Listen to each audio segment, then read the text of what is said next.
when you're making your paintings, are you certain about what's going to happen? Like, what's your level of certainty, or even like No. interest in being certain? Yeah, well, right. I don't think much knowledge about that or interest in that. No, it's I don't think making these things that you're calling paintings, which they are. I mean, Yeah. they're wall hanging Well, I'm following images, you. blah blah Yeah. blah. But I don't think that's different from making anything else. I think it's always just started thinking about this recently.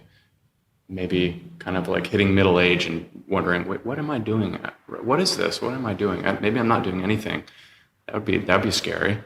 But trying to understand that process of making, and it comes out of a kind of the work comes out of a kind of way of thinking and experimenting and testing, and it's produced by that.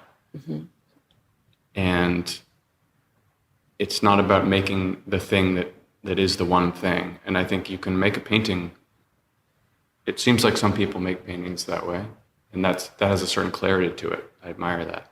I think that I'm testing and testing a lot of different approaches and materials, and that's why sometimes the art would take the form of, you know, a line of clothing, and sometimes it might take the form of something you can hang on the wall. But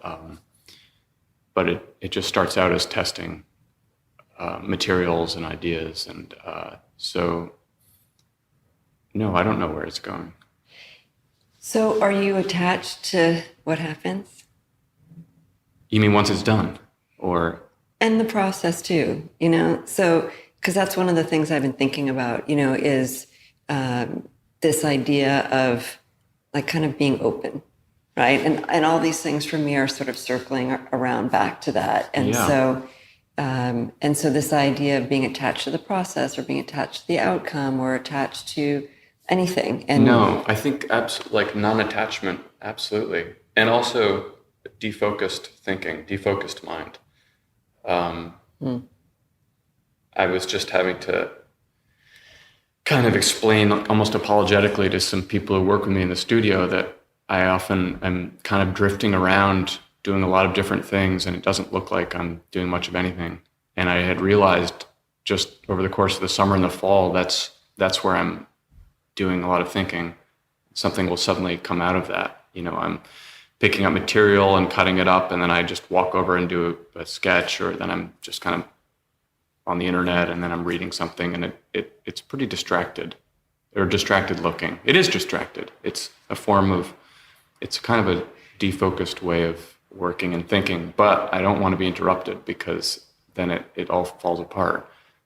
It is a way of trying to circle around and make myself available for an impulse or something. But yeah, there is non-attachment. Once I'm not attached to the result, or even to the piece, really. It's hard for me to